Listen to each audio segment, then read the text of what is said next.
Hello. There's been a resurgence in misinformation about the HPV vaccine, which is one of the best vaccines we have because it actually can prevent cancer. So we're going to talk about it. The HPV vaccine is recommended for kids ages 9 through 14, up to age 26 if you didn't get the primary series when you were a kid.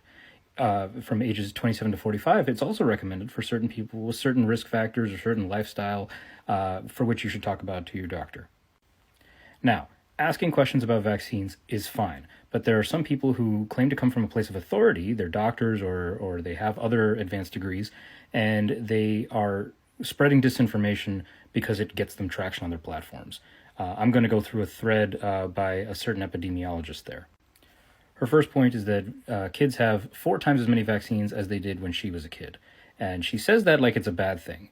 But the fact that we can prevent more disease than we could a couple of decades ago is a big deal, and it's a great thing. That's not something to be scared of. People like to say, there's too many vaccines, it's too early, the schedule's too crazy. But as the Children's Hospital of Philadelphia puts it, if they are young enough to get the illness, then they are old enough to get the vaccine.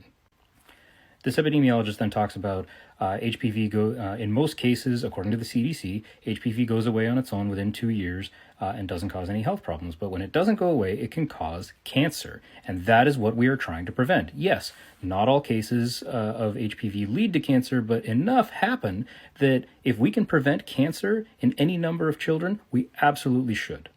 She goes on to talk about adverse events and whether or not that risk outweighs the benefit. TLDR, it does not. The benefits of prevention of cancer and other illnesses caused by HPV far outweigh the risks from the vaccine. There was a large study in Norway that looked at chronic fatigue syndrome and showed no signs of that, and there are no reports of that are substantiated of infertility or any other adverse effects with the vaccine. People do get the same things they get with any vaccine: soreness in the arm, sometimes they faint, mild fevers, but those all go away.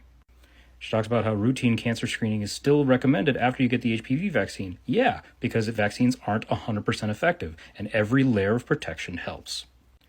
She states that it only works if given before the onset of sexual activity. That's not true, because even with sexual activity, you won't be exposed to all the types of HPV that are covered by the vaccine. There are 9 subtypes, and so the vaccine helps prevent, even if you don't get exposed to those with your sexual activity or whatever.